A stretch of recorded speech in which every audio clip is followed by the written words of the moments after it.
Type 2 diabetes, it's a disease that's been growing in the whole world a lot in the past, I don't know, maybe 30 or 40 years. And everyone thinks it's something because of your genes in your family.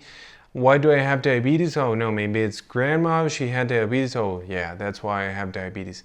And no, that's not true. In this video, we're gonna talk about 6 steps that you can do so you can always avoid having diabetes.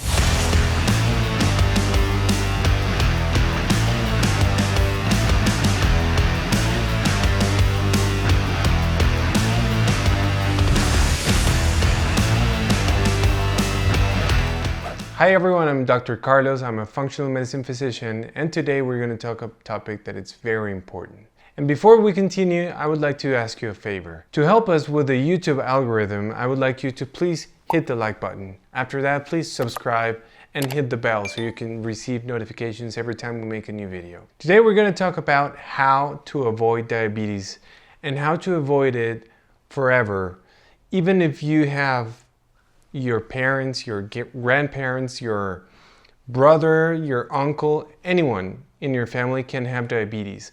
And what I want to tell you is that you can have the gene saying, and you can have it identified, showing you that you have the predisposition of having diabetes. But being predisposed is not having the obligation that you're going to have diabetes. Right now I want to show you how you can avoid it in 6 simple steps, and afterwards we're going to make them 3 simple steps. Let's say you're going to be eating something that has glucose, such as maybe oatmeal or a potato, just glucose. The way glucose works in your body is that you ingest it, 80% is going to go to your cells to give energy, 20% is going to go to your liver and to your muscles, so you can store that for energy for maybe the later hours that you are supposed maybe not to have food. Having said that, what happens is if you keep on eating, then those amounts of glucose that are going to your liver and that are going to your muscle cannot store more than it can. So it eventually is going to start exporting that into the form of triglycerides. And those are the ones that you're going to have in your blood, and those are the ones that you're going to be storing as fat. When that happens, every time you eat, you're going to be spiking a hormone that is produced in your pancreas that is called insulin. Insulin, what it does is it opens the door into the cell so glucose can get into the cell. As humans, as we eat today, we keep on eating and eating and eating and eating, and I don't know who told us that we should be eating every 3 hours or 6 times a day or 7 times a day so we can keep the machinery going on, and that's a huge mistake because every time you eat, you're going to make a huge spike in insulin. Not only every time you eat, but also what you eat is very dependent for this. So insulin, let's see, if you make sugar go into the cell every time, the cell is going to be completely full of sugar. So glucose or sugar is going to end up out of the cell. If that happens in the muscle, in the liver, you're going to start exporting that glucose into triglycerides and you're going to start getting fat. When you start putting all that fat in the liver, in the muscle, and at the end in the pancreas starts to fail. And when it starts to fail, you at the beginning start producing a bunch of insulin, which is going to worsen everything. And at the end, the pancreas shuts down and stops producing insulin because it's full of fat. So that's the way that people end up being diabetic. So how can we prevent that? So step number 1. There is a basic rule in toxicology that says that exposition gives you resistance. If you're exposed to sound, you end up being kind of resistant to sound. If you're exposed to antibiotics, you're going to be resistant to antibiotics. But if you keep on being exposed to insulin, there is a time where your cell becomes resistant to insulin and you end up having type 2 diabetes. Let's remember that type 2 diabetes, it's a disease that's been growing for the past, 30 or 40 years.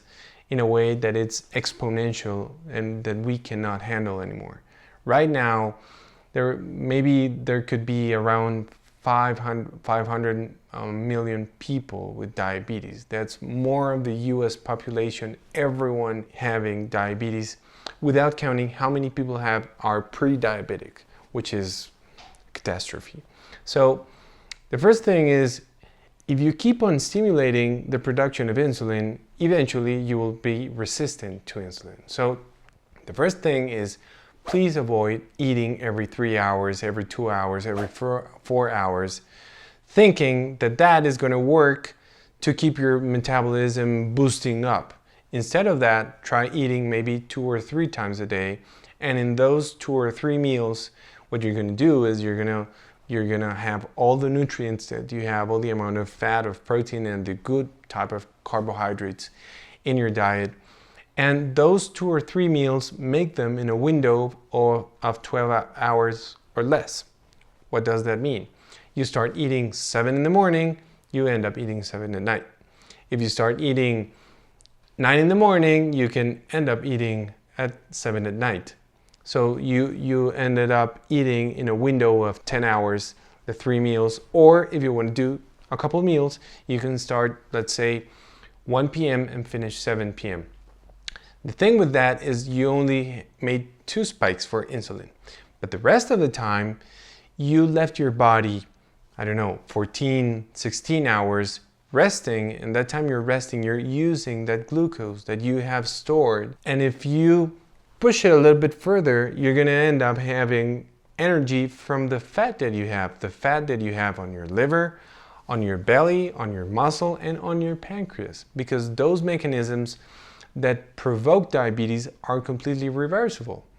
So that's what you need to do. First thing, take care of the amount of times that you eat in a day. Step number 2. Step number 2, of course, it's avoid the number 1 poison that brings you diabetes. So you need to avoid sugar, maple syrup, corn syrup, any kind of syrup that comes, honey, alcohol, because alcohol works very similar to sugar, but it works the opposite way.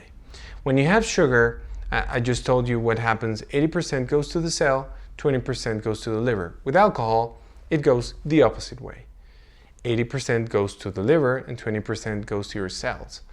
But that 80% for your liver, it's a huge amount of a carbohydrate that is going to be turned into glucose, and afterwards is going to be spiking and causing all the inflammation, all the things that are going to drive you for having diabetes. So that's why when people drink a lot, they get fat very fast and they will end up having diabetes. Also, of all these sugars, the alcohol, please avoid fruit juice. Juice, it's 100% fructose. But the thing is, when you have sugar, let's go back to sugar. When you have sugar, table sugar or honey or maple syrup are the combination of glucose that you already know how it works, but you also have fructose, and it's 50-50. The bad thing about sugar, it's not the amount of glucose that it has, it's the amount of fructose. Now make a drink that it's 100% made of fructose. So whenever you're having orange juice in the morning, because it's very healthy and it's very good for your health, please don't do that. You will end up with diabetes very fast. Even if you blend it, even if you put it on extractor, it's exactly the same thing. You will end up having free fructose, and you don't want that. Please avoid also white flour or even brown flour, because white flour and brown flour might spike your insulin very, very much. Step number 3, it's very important that you take into account that, as I just told you, the liver handles the amount of glucose that you have, and also the muscle. So if you have more muscle, then your body will end up having more space for your glucose to go in, and you will never have the chance of breaking that glucose and turning it into fat, into triglycerides that are the ones that make the whole process that I just mentioned. So if you train the proper way, so you can stimulate your muscle, so you can build up more muscle, that's going to be the right way, so you can have more space, more storage for that glucose to go into your muscle that's called glycogen. And that's the way what you need to do. Step number 4 goes like stick to step number 3. Step number 4, you need to take into account how much protein you're eating, because most of the population in the whole world are deficient of protein. People don't even get the 70 or 60% of the protein that we should be eating. But the other opposite is when people get into the gym. They go into the gym and they're eating much more of what they need. When you eat more protein that you need, you might be turning that into glucose as well. But when you're eating the right amount of protein and when you're stimulating your exercise, the production of muscle mass or muscle growth, then you're giving your muscle the right amount of blocks, what it needs to build up so you can have all that storage. So number 3, it's stimulate the muscle so you can make it grow. And number 4, eat the right amount of protein. And which is the right amount of protein? Right amount of protein, it's so you can make your muscle grow. It's about maybe 1.5 grams of protein per kilogram per day. That's the right amount of protein that you should be eating for muscle growth. Step number 5, we just spoke about insulin. Insulin gets spiked very much due to carbohydrates, especially to candy, soda, fruit juice, honey, potatoes, pasta, cookies.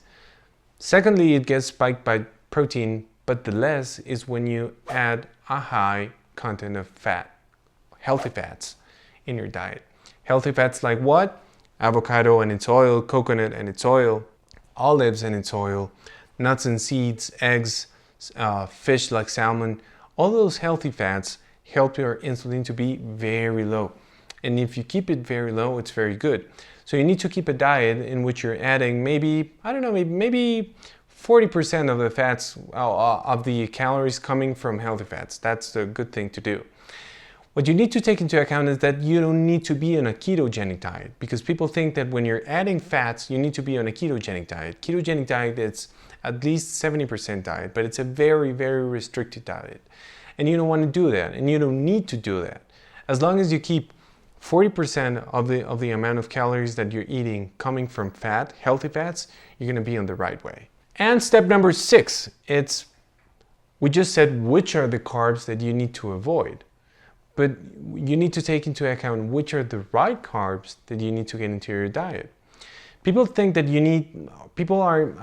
there is a bunch of confusion, and people get to think that carbs are bad and that you need to be afraid of carbs, and that's not the way. It's not no carbs. It's like my teacher says, add slow carbs. And what are slow carbs? Slow carbs are carbs coming especially from vegetables. We need to remember that all vegetables are carbohydrates.